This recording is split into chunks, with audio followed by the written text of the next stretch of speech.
welcome all of you to my YouTube channel, Animals and Pets with Partha.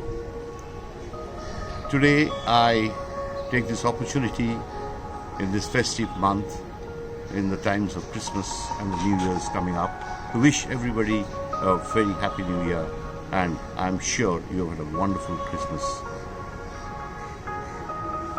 Let us hope that 2021 brings us new hope and happier days, because 2020 we have been really slogged down with the pandemic. Nevertheless,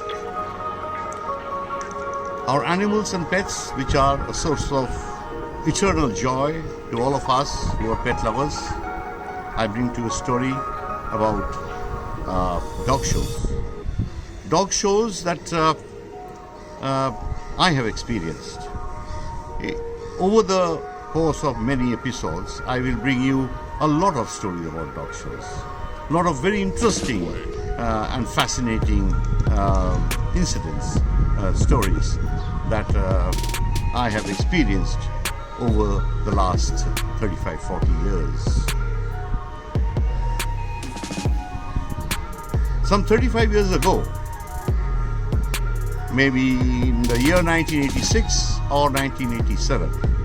The dates were the 21st of December, 23rd of December, and the 25th of December, and Christmas Day. In those days, our dog shows were crammed in the 2 months, starting December and January. Because these 2 months were considered that most of the country would have wonderful weather and all the shows could be held outdoors, and so it was very important that we put in our show dates in that slot of 2 months. It so happened that I was a new judge, and I had an invitation to judge in Calicut on the 23rd of December. Incidentally, I have been involved with the Jamshedpur Kennel Club, Bihar Kennel Club, whatever it was known at the time. The club was at the time run by KB Sinha, and the good old times of Mr. Rusi Modi, who was then heading the FISCO. And the Jamshedpur shows were one of the finest dog shows in the country at that time. The glorious days of Jamshedpur dog shows were, of course, in the days of Mr. Rusi Modi and Mr. KB Sinha. And later on, of course, Mr. BK Sinha took on the mantle and did a wonderful job. It so happened that the judge scheduled to judge on the 21st of December at Jamshedpur somehow fell out and couldn't come. And since I was the chairman of their show technical committee, I was called up and said I had to substitute.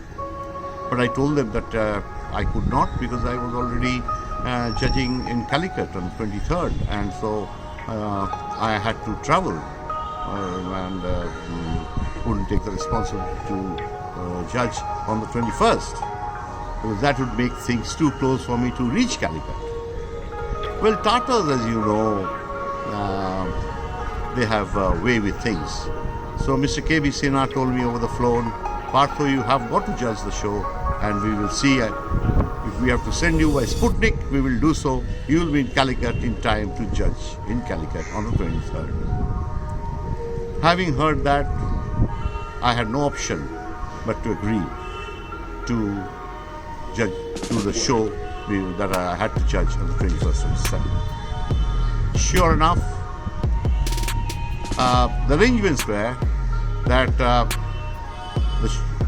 they asked me that if I could finish the show around 5 p.m., then I could catch the Tata Steel train, which would bring me to Calcutta by around 10:30, 11. And then the following morning, the only flight. In those days, flights were very few. Means not compared to today. There were very little flights in those days. But there was this one flight that I could take to Chennai in the morning, and then during the course they would arrange for me to travel on to Calicut and be there before the show on the 23rd. So the car was ready. There was a car ready for me from the showgrounds with all my luggage put in. So as soon as I finished, I would jump onto the car. In case I missed the train, I would have to take the car and come to Calcutta by the same car, which meant it would be through the deep forest during the night time, and which was not advisable. But I had no options. If I missed the train, I would have to take the car to be there on the 21st night to Calcutta to be able to catch the following morning flight to Chennai. As it happened, I finished my show and I ran. The door of the car was also kept open. I jumped into the car and we went to the station, and luckily I could run and catch the train, and so I had a comfortable journey back to my home in Calcutta. At the station there was a car ready to pick me up, and then the same car which dropped me in my house waited outside my house till 4 o'clock in the morning, when I had to take the car again to go to the airport. So the morning, 4 o'clock, I was off to the airport, because 6 o'clock was the flight, and then I was in Chennai. At the Chennai airport, the Tatas arranged so that their manager in Chennai, Tisco manager in Chennai, a Bengali person, as far as I remember, met me and took me to their guest house. And then he said that we are arranging a ticket by train. In case you get the train ticket, it's a comfortable night journey, first class AC, and you will be in Calicut early morning 23rd. In case you miss that, it's a 17-hour car drive to Calicut. So we have got both options ready, but we are trying for the ticket. In case we don't get it in VIP quota, then you have to go by car. So again, finally, we got the train ticket. So I was off to Calicut and reached early morning 23rd to be in time for judging the Calicut dog show. Then from Calicut, after I finished, they had a train ticket for me to come back to Chennai.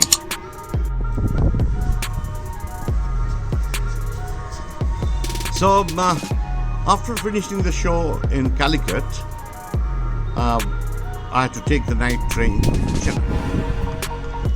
So once in Chennai, I got a flight to Delhi this afternoon, and I was scheduled to take a flight, catch a flight to Kanpur.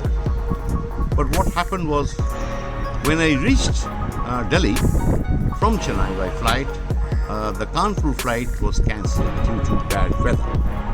In those days, bad weather was a big problem for aircrafts, at least the commercial aircrafts. They did not have that modern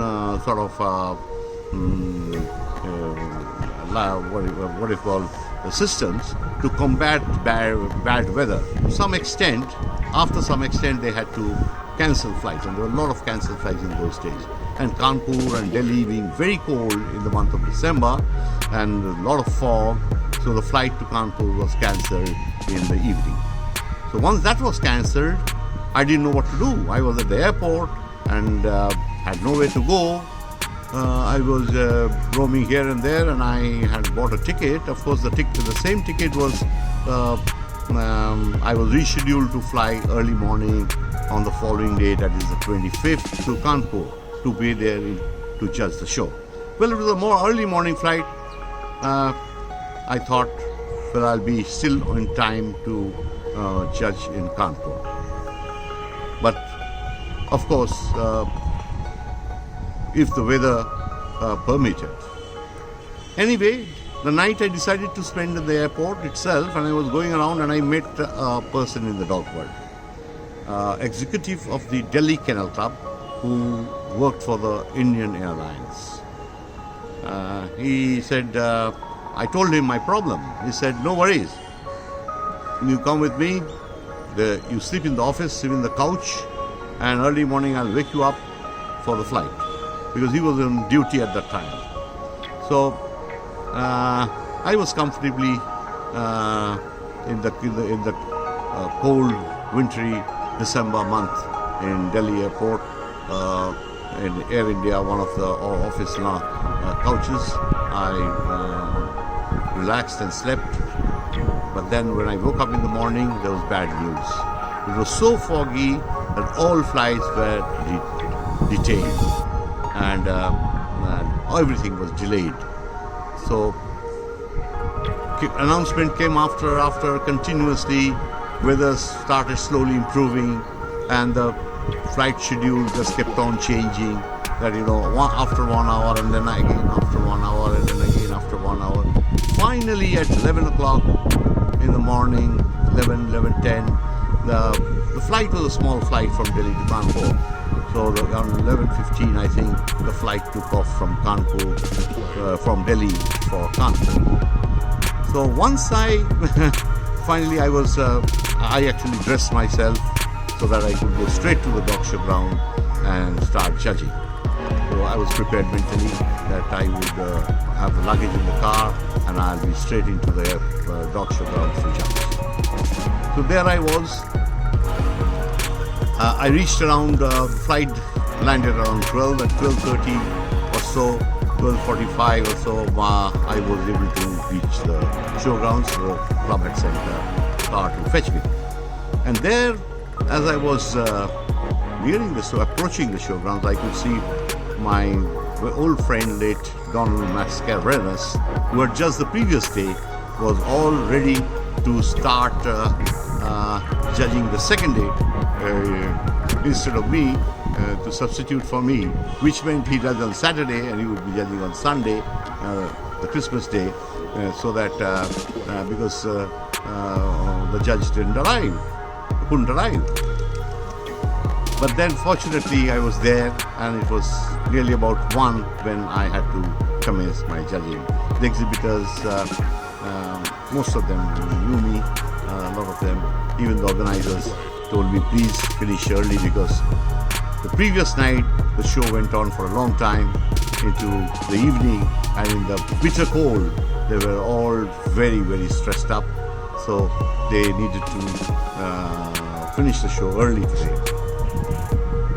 So as always, I could really speed up things if I was required and circumstances demanded. So I fast forwarded my judging, and then by around 6:30 I had finished the show. Everybody was happy and everybody went home.